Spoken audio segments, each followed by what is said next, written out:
ಮಹಾರಾಷ್ಟ್ರದ ಅಹಲ್ಯಾನಗರ ಜಿಲ್ಲೆಯ ಶನಿ ಸಿಗ್ನಾಪುರ ದೇವಾಲಯದ 167 ಸಿಬ್ಬಂದಿಗಳನ್ನು ಆಡಳಿತ ಮಂಡಳಿ ವಜಾ ಮಾಡಿದೆ.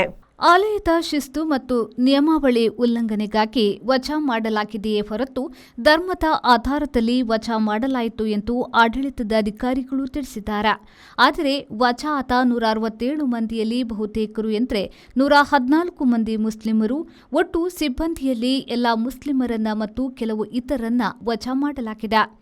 ಇದು ಧರ್ಮದ ಆಧಾರದಲ್ಲಿ ನಡೆದುದು ಎಂಬುದು ಸ್ಪಷ್ಟ.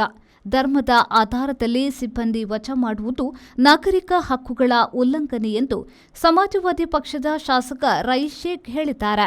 ಶನಿ ಸಿಗ್ನಾಪುರ ಹಿಂದೂ ಆಲಯ. ಅಲ್ಲಿ ಇತರ ಧರ್ಮದವರು ಯಾರೂ ಇರಬಾರದು. ಕೂಡಲೇ ವಜಾ ಮಾಡಬೇಕು. ಇಲ್ಲದಿದ್ದರೆ ಭಾರೀ ಹೋರಾಟ ನಡೆಸುವುದಾಗಿ ಕೆಲವು ಹಿಂದೂ ಸಂಘಟನೆಗಳವರು ಒತ್ತಡ ಹಾಕಿದ್ದರು. ಅದರಂತೆ ಈ ಸಿಬ್ಬಂದಿ ವಜಾ ನಡೆದಿರುವುದು ಸ್ಪಷ್ಟ ಎನ್ನಲಾಗಿದೆ. Vasudeva Stores, store for your inner needs.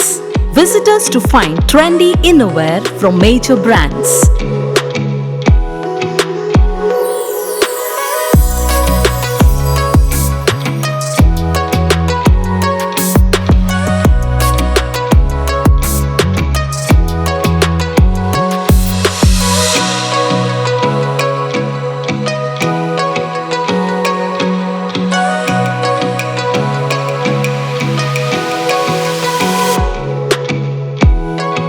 Visit Vasudeva Stores, ground floor, Ideal Towers near Sharavu Ganapati Temple, Mangaluru.